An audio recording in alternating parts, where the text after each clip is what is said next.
Hello guys! Welcome back to my channel. It's me again, Isay. And for today's video, ayun, sasagot lang po ako ng mga katanungan regarding kung ano po yung work ko dito sa Finland, kung magkano yung nagastos ko papunta dito, at kung paano nga ba ako nakapunta dito.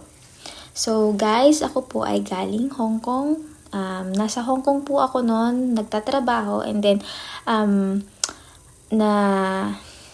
nakita ko yung isang online platform studies, and then parang naengganyo ako. Akala ko nga nung una is scam siya, pero hindi. So isa siyang online platform na kung saan kailangan nyo lang ipasa yung language proficiency test, and then after nun is yung mag-study kayo ng practical nursing, and then hanggang sa magkaroon kayo ng employer. So, ang nangyari po sa akin na nakapasa po ako, kasi nung studies namin is meron silang binibigay na module online, and then nag-aaral kami, may discussion kami every 4 times a week. 20 minutes discussion. So, meron naman siyang 20 minutes discussion, and then nag-start siya ng 9 p.m. Hong Kong time.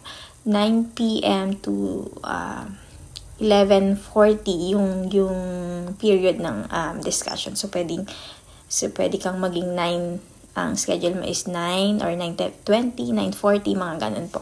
So, kung hindi ka pa available ng time na yon, so pwede mo siyang iswap. So, yun guys, regarding naman sa after ng studies, kapag nakapasa ka na, ang mangyayari po is magme-medical na kayo. So, yun lang yung magiging gastos, yung medical and yung plane ticket papunta po dito. So, ang nagastos ko sa medical nun is around, wala pa atang 2,000 HKD. And then, hindi ka naman magme-medical hanggat wala kang employer. So, hindi ka talaga, yung studies is for free. And then, gagastos ka lang talaga kapag sure na. So, iwas scam, ganyan.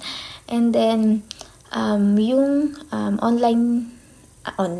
yung ticket papunta dito is 5,860 nung time na yon, yung sa akin, kasi depende yan sa season kung mahal ba yung ticket. So medyo nakamura kami ng ticket. So at ayun nga guys, ako po ay isang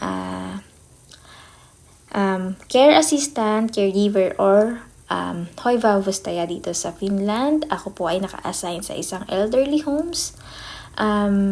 Meron kaming 8 hours a day, 5 times a week, and meron kaming 2 days off. So, minsan po is hindi kami 8 hours per day, kasi meron kaming sinusunod na 35 point something na hours per week.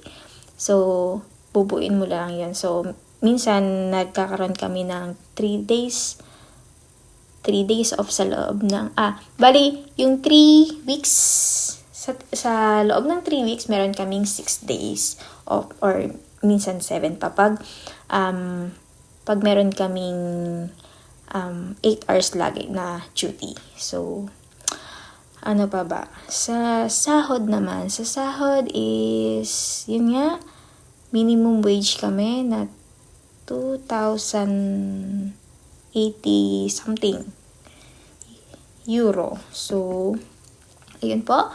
Meron kaming tax.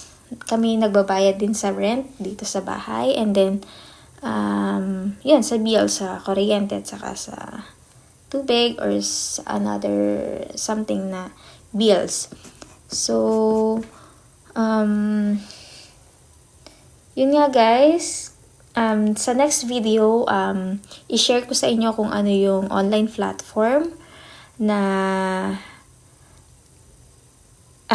maaaring makatulong sa inyo, lalo na especially sa mga taga Hong Kong, Singapore, at meron pa silang isang bansa pero nakalimutan ko, so next video ko na lang yan. So guys, yun muna for this video, and thank you for watching. Welcome, moi kiitos paljon.